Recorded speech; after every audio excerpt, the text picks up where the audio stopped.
Y seguimos platicando aquí, por supuesto, en la octava de diversos temas de interés nacional, profundizando sobre lo que pasa en el tema de la libertad de expresión, de los medios hegemónicos, de la discusión, el discurso, incluso en el caso concreto de México, sobre si existen o no existen actitudes fascistas o dictatoriales, dicen algunas voces de la actual administración. En fin, y vamos a profundizar sobre estos tópicos con un experto a quien de verdad le agradezco muchísimo que esté con nosotros, al maestro Fernando Buen. Maestro, muy buenas tardes, gracias por acompañarnos.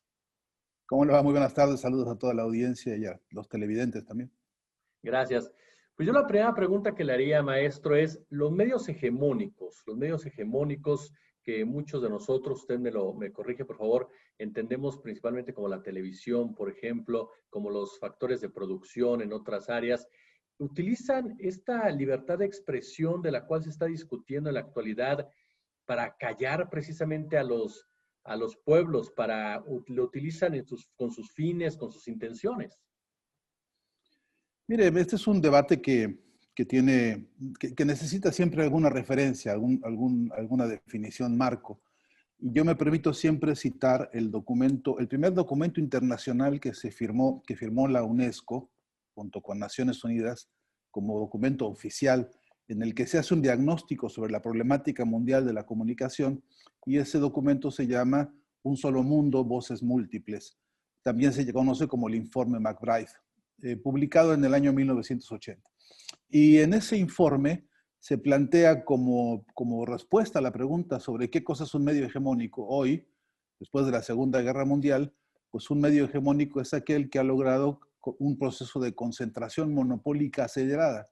Es decir, aquellos medios que han no solamente monopolizado los espacios radioeléctricos, que no solamente tienen el control sobre territorios, que dominan la ubicuidad y que dominan la velocidad del mensaje. Son hegemónicos en tanto que además del servicio, digamos, de información, manejan entretenimiento, manejan, en fin, un conjunto de servicios, entre comillas, con los cuales ellos fijan precios, fijan criterios, fijan ideas y fijan tendencias de opinión, lo que se llama la opinión pública, ¿no? O la opinión publicada, que no es lo mismo. Y entonces, en ese sentido, lo monopólico, en el informe McBride se define como una amenaza contra las democracias. Y eso es muy importante señalarlo. En tanto que hay proyectos monopólicos de comunicación, se pone en riesgo a la democracia. Y uno de los factores fundamentales de la democracia es la expresión de los pueblos, es decir, la libre expresión de las sociedades, la liberación de los caudales expresivos de los pueblos, que son múltiples, no solamente lo que se piensa en políticas, lo que se piensa y lo que se quiere en todas las formas de la vida. Si esos caudales expresivos encuentran obstáculos y no se puede expresar la opinión política, la opinión académica, la opinión científica, la opinión artística, la opinión de los gustos cotidianos, porque algo lo impide, porque alguien no le da micrófono, porque alguien no le permite hacer conocer el pensar, entonces obviamente ahí no hay libertad de expresión. Lo que hay en todo caso es libertad de empresa. Y no se debe confundir esta, digamos, situación porque de esta confusión se aprovechan muchos vivos que dicen desde sus proyectos monopólicos, ¿cómo no va a haber libertad de expresión si nosotros opinamos, decimos lo que nos da la gana? ¿Cierto? Y a veces también producen corrientes de opinión que lo que hace es eclipsar, lo que hace es silenciar, incluso a veces perseguir o linchar las opiniones divergentes. Este es el gran debate de nuestro tiempo con los medios de comunicación. Por último, le digo, cuando se habla de libertad de expresión, se habla de un derecho que no es puramente individual, que es un derecho social adquirido y que tiene que verificarse en la práctica, no solamente con igualdad de oportunidades, sino con igualdad de condiciones.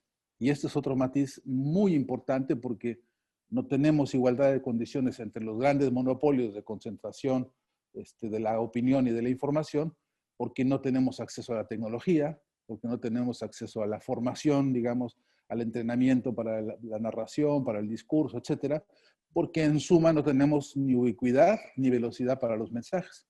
Este es uno de los grandes problemas de nuestro tiempo. Maestro, ¿qué tanto estos grandes medios, como usted lo señala, han profundizado la desigualdad social? ¿Qué tanto han profundizado en estas asimetrías, favoreciendo, por supuesto, esta élite político-empresarial? Pues en muchos sentidos. Primero porque favorecen un concepto de vida, un concepto de una concepción de lo social, una concepción de lo comunitario, eh, que es la que a ellos les gusta, la que a ellos les conviene. No se han caracterizado por ser espacios para la diversidad, por ejemplo. Ha habido una lucha histórica porque tengan voz ahí, por ejemplo, los movimientos de género, ¿no? Los de LGTB, etcétera, etcétera. Hasta hace muy poco han empezado a ganar espacio en los, digamos, en las transmisiones de los llamados medios dominantes o hegemónicos. Yo prefiero no decirles grandes medios porque en general no tienen ni grandotes ni grandeza. Son medios que tienen, son unos cuantos dueños con mucha gente a su servicio, muchos trabajadores asalariados para esto, pero bueno, en todo caso prefiero la caracterización de la UNESCO, que es monopolios mediáticos, ¿no? Y lo que han hecho es, fíjese usted, el informe McBride, que se llama Un solo mundo, voces múltiples, ya contiene la respuesta a su pregunta. ¿En qué manera se ha planteado la desigualdad? En eso, en que no son medios en los cuales haya diversidad de voces y no son medios tampoco en los que se plantee con interés genuino, con interés profundo, la solución de los problemas de los pueblos. Mire usted, le voy a decir un ejemplo. En toda la América Latina, en toda la patria grande, como nos gusta a algunos llamarle, tenemos un problema gravísimo cada fin de semana, que la clase trabajadora vaya y entrega su salario a una enfermedad que se llama alcoholismo, que es gravísimo porque el alcoholismo hace consumir a la clase trabajadora ingentes cantidades de sus salarios, de los salarios, y después repercuten muchos problemas, problemas intrafamiliares de violencia, problemas de endeudamientos, problemas de todo género, en virtud de este fenómeno del alcoholismo desatado por todo el continente. Bueno, pues yo no conozco hasta hoy, y no se registra en los anales que yo reviso, una sola campaña seria, continental, de las empresas de comunicación interesadas por resolver, por ejemplo, o por atender, o por paliar, o por resolver el problema del alcoholismo en este continente. No existe una sola campaña seria, coordinada ni por la OMS, ni por ningún organismo internacional, público o privado, que atienda, por ejemplo, solamente esta problemática continental que cuesta dinero, que cuesta sangre, que cuesta lágrimas y que cuesta mucho al tejido social. Ese es un ejemplo de desigualdad enorme. Y mientras tanto, sí, en las publicidades y en las series televisivas, etcétera, se muestra siempre como un signo de estatus, de poder, incluso de machismo, la bebida, ¿no? Creo que no hay película, no hay serie, no hay telenovela que no recale tarde o temprano en un personaje que protagoniza su poder incluso sirviéndose bebidas de todo género. Bueno, un caso escandaloso es el de las narcotelenovelas, ¿no? En las que indefectiblemente se bebe de manera absolutamente impúdica e impune en las pantallas cuando se sabe que este es uno de los grandes problemas de salud pública del continente, el alcoholismo. De modo que eso sería un ejemplo que yo podría ponerle, pero tenemos 600 ejemplos que recorren, por supuesto, que el narcotráfico, que la drogadicción, que recorre el problema de las mujeres, adolescentes y niñas embarazadas en nuestro continente, que es un problemón sociológico que no aparece como una problemática en la que tendrían que estar interesados todos los medios llamados de comunicación, y sin embargo, pues, en tanto que no son negocio para ellos, pues pasan a la indiferencia, y eso significa desigualdad, ¿no? Maestro, en el caso, por ejemplo, de México, durante muchos años, Televisa fue precisamente este medio monopólico, incluso Emilio Azcárraga Milmo, usted lo sabe, se definió como un soldado del PRI, aparece en la escena Ricardo Salinas Pliego con Televisión Azteca, un hombre cercano en todo momento al salinismo, al cedillismo, al poder político. Llega otro personaje, Andrés Manuel López Obrador, un político que se ha definido nacionalista revolucionario, que ha hablado de separar el poder político del poder económico. ¿Cómo siente usted, cómo visualiza usted la relación de estos medios monopólicos, de sus conductores, de los mismos intelectuales que durante mucho tiempo se asumieron como los dueños de la verdad absoluta? Caso, y perdón que lo mencione, Enrique Krause, Héctor Aguilar Camín, conductores como López Dóriga y demás. ¿Cómo ve usted la relación que existe actualmente con la Cuarta Transformación? Pues es una relación que en principio expresa una, una lucha interna, ¿no? Y una lucha interna que también recorre categorías muy diversas. Por supuesto, la económica.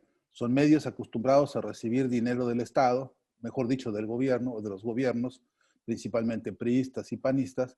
Son medios que en realidad se sostuvieron gracias al dinero, pero no solamente al dinero. Además, a los miles de acuerdos que han tenido históricamente, a los miles de privilegios que han tenido históricamente, que se han mantenido ahí porque son, de alguna manera, contubernios para el control social, para el manejo de la información, para el manejo de sobre todo de las falsedades informativas, o lo que hoy se llama fake news, para imponernos niñas Frida Sofías, o para imponernos esto que son los montajes de Loret de Mola y toda esta caterva de falacias que hemos tenido que aguantar en México durante décadas y más décadas. Entonces, un día que alguien dice, se acabó eso, entonces comienza una guerra. Y esta es una de las categorías de las diferencias que hay, de las tensiones internas. Pero sobre todo, y creo que la categoría más dura, donde está el debate más intenso, es que si estamos hablando de democracia, si estamos hablando de que la democracia exige participación abierta, libre, informada de los pueblos, entonces esa democracia, y además ese proyecto de democracia que se renueva hoy por hoy con un proyecto como el de López Obrador, con todos sus problemas, con todas sus contradicciones incluso, de todas maneras nos pone en la mesa esta discusión en materia de comunicación. ¿Y cuándo vamos a democratizar las herramientas de comunicación? Porque de paso hace falta saber que, porque cuándo vamos a democratizar los canales o las señales de transmisión, por ejemplo. ¿Cuándo vamos a democratizar minuto a minuto para que todas las carteleras expresen realmente la vida de una sociedad y no expresen solamente los intereses de unos cuantos comerciantes? Este proceso de democratización tiene una lucha interna muy seria. Y claro, ellos contratan a sus intelectuales. Le decía el querido profesor Adolfo Sánchez Vázquez a Octavio Paz alguna vez, ¿no? En un debate le decía, mira, el capitalismo es el capitalismo aunque contrate poetas para hermosearlo, ¿no? Pues Claro. sigue siendo lo mismo, es decir, el capitalismo sigue siendo el capitalismo aunque se contrate unos cuantos intelectuales o, bueno, intelectuales de la derecha para que lancen justificaciones o insultos o algunos incluso ellos creen que son insultos medio ingeniosos, así se hacen, según ellos, los chistosos. Pero en todo caso, el debate profundo al que hay que citar en la realidad histórica del México de hoy es la democratización de las herramientas de comunicación. Y un primer paso es explicar el financiamiento de la comunicación y el financiamiento de la política y explicar el financiamiento de cada una de las agencias de publicidad y de cada uno de los laboratorios de guerra psicológica que existen, como el de la calle Berlín, ¿no? Como el donde apareció metido el muchacho, este señor intelectual llamado Krause, ¿no? Palafrenero de Octavio Paz, ¿no? Entonces, entonces, bueno, ahí está el debate de fondo. Ese es el debate al que debemos ir. Yo no quiero ir al intercambio de insultos ni de descalificaciones con nadie, con ninguno de ellos, pero sí requerirlos a un escenario en el cual es preciso discutir a fondo cómo democratizamos las herramientas de producción comunicacional en México, desde la televisión hasta la cinematografía, pasando por todas las redes sociales. ¿Cómo hacemos nosotros para que efectivamente ese sea un campo de participación plural, abierta y donde quepamos todos, que sea un mundo donde quepamos todos y no solamente ellos, ¿no? Y donde además se suspenda la patología del chayote, es decir, que se suspenda esta enfermedad histórica y crónica que ellos han sabido atenderse sistemáticamente para que de una vez y por todas, si el gobierno tiene un presupuesto que tiene que encaminarse a las acciones del desarrollo comunicacional del pueblo, esto se decida democráticamente. Entonces, este es el gran debate, me parece, ¿no? El papel que jugó Televisa ha sido el propio papel de uno de los miembros del Plan Cóndor Comunicacional contra América Latina y contra las democracias de todo el continente. No se nos olvida nunca lo que estos han participado con Pinochet, lo que han celebrado la dictadura de Videla en Argentina, cómo fueron cómplices y socios del silenciamiento de una cantidad infernal de crímenes en Centroamérica, cómo nunca Televisa fue capaz de poner en pantalla ni en micrófonos de nadie las voces de los pueblos que están hartos de ser explotados y saqueados. De manera que creo que ese es el cometido, a mi entender, el plato fuerte está ahí en el gran debate por la democracia, rubro por rubro de la vida social de México y en particular de la comunicación. Finalmente, maestro, al tocar estos intereses que usted bien menciona, bien especifica, se crea en los últimos días, sobre todo, un discurso por parte de la opinocracia de que si México va hacia una dictadura, que si México se está convirtiendo en un país, que si México tiene un gobierno fascista. ¿Podemos justificar ese tipo de opinocracia a raíz de que se toca precisamente este tipo de intereses?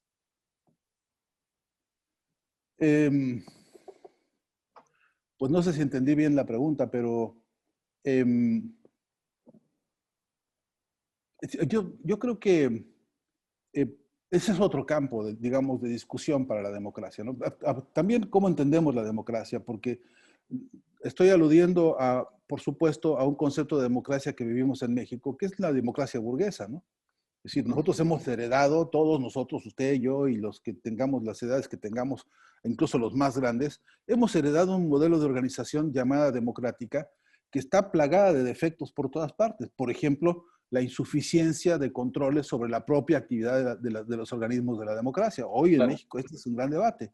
No tenemos organismos de control social sobre esos aparatos como el del INE, por ejemplo. El INE mismo debería ser el ejemplo por antonomasia democrático, eligiendo a sus propios funcionarios que pasaran por el escrutinio social. Y sin embargo, eso impensable, ¿no? Porque lo que son agentes para controlar el modelo de democracia burguesa. Entonces, lo que está en disputa ahí para poder, digamos, reconformar una democracia distinta es también cómo se democratiza la palabra para lo que usted llama ahora opinocracia, si estoy entendiendo bien la pregunta. Entonces, sí es cierto que en México se configuró una especie de estrellato de opinólogos bastante bien alimentados de chayote, ya usted dijo los nombres, pero podríamos extendernos a bastantes más. Y sin embargo, el resultado hoy por hoy, en términos de aporte educativo, es decir, el aporte, es decir, si hiciéramos hoy una auditoría de lo gastado en esos chayotes con estos opinócratas, podríamos preguntarnos, bueno, ¿y qué herramienta realmente de valor político le ofrecieron al pueblo de México como parte de la enseñanza del análisis político que necesitamos para comprender mejor la situación y transformarla en el sentido del beneficio de todos? Eso incluye a la derecha, por supuesto, ¿no? Eso incluye a todos. Entonces, ¿cuáles son los instrumentos realmente que tenemos? Y verdad que nos quedamos con las manos vacías, porque que no sea que nos encontramos con que cada uno ha publicado sus propios libros, con que cada uno de los opinócratas ha hecho su propia revista, su propia cátedra, su propio esto. Es decir, todo se resuelve en su propio ego. Y verdad que eso no lo necesita México más. Ya me parece que estamos en un momento en el que nos hartamos de eso, ¿no? Y que necesitamos, pues sí, las nuevas camadas de la intelectualidad joven, por supuesto. Está las universidades nuevas que hay en México y la UNAM misma, plagada de jóvenes brillantísimos que tienen una concepción 80 veces más avanzada que la que uno puede escucharles a los opinócratas, como usando su término, ¿no? Hoy por hoy en los debates populares los escuché una vez en Gilitla, allá en San Luis Potosí, los escuché en Durango otra vez, los escuché. Es decir, a los campesinos y los obreros de México hoy tienen una visión de debate político que es riquísima, no aparece por ningún lado, no está el diagnóstico. ¿Usted quiere escuchar soluciones al problema agrario de México hoy, a esta hora? Pues nomás hay que salir con un micrófono para que le conversen los campesinos mexicanos, que la tienen clarísima, saben qué hay que hacer, saben qué hay que hacer. Usted quiere resolver el problema de la violencia y la delincuencia en México, hay que organizar a los ciudadanos, a los vecinos, porque los vecinos saben dónde están los narcos, dónde están los violentos, dónde están los ladrones. Usted vaya a cualquier barrio que se le ocurra y la gente sabe dónde está el problema. Lo que no ha habido nunca es acompañamiento a la gente para resolverle el problema a la gente que padece todas estas agresiones, toda esta violencia, cuadra por cuadra, barrio por barrio. En algunos países, en algunas experiencias, he podido conocerlas muy de cerca, han sido los vecinos los que resuelven el problema de la violencia en los barrios, por ejemplo. ¿Por qué? Pues que saben dónde vive el tipo, que es el ratero que corre y que tiene amenazados a todos. Porque sabe perfectamente dónde habitan los narcos y cómo se comportan y quién es la tía y la prima y la hermana y la cuñada de los tipos Claro. violentos que tienen dominadas comarcas y llanuras. Entonces, ¿dónde está el faltante? Que es que se escuche la voz de la gente, que la gente tenga, que realmente el pueblo, los de a pie como usted y como yo, podamos un día decir, cuento con el respaldo, con la organización y con las instituciones que son obedientes a las cosas que me angustian todos los días, ¿no? Ese cambio cualitativo y cuantitativo es un debate por la democracia. Y todos estos señores, pues no se ve que hayan tenido mucho interés. Es un trabajo de investigación muy, muy factible. Hay que abrir las hemerotecas que hay en México maravillosas, ¿no? Para ir a ver en las publicaciones que han tenido en la prensa 10 de estas personas, a ver qué rayos han dicho en los últimos 20 años que realmente haya sido de utilidad para instrumentar el desarrollo político de México. Y nos vamos a llevar una muy, muy amarga sorpresa, ¿no? Usted acaba de escuchar, amigo de la Octava. Es un verdadero placer haber platicado con Fernando Buen, uno de los más, de verdad, más reconocidos maestros déjeme de toda la decirle, perdón, extensión de la palabra. déjeme decirle, perdóneme, buen abad, porque si no se va a enojar mi familia. Le pasa como a mí, maestro, que sigo Jesús Escobar, me dice mamá, ¿y el Tobar dónde lo dejaste? Sí, a mí me pasa exactamente igual, así que le agradeceré, pues. Maestro Fernando Buen Abad, de verdad un placer haber platicado con usted aquí en la Octava. Le mando un gran abrazo a usted y a toda la audiencia y desde luego cada vez que haya oportunidad cuente conmigo. Gracias, hasta pronto, maestro. Hasta siempre.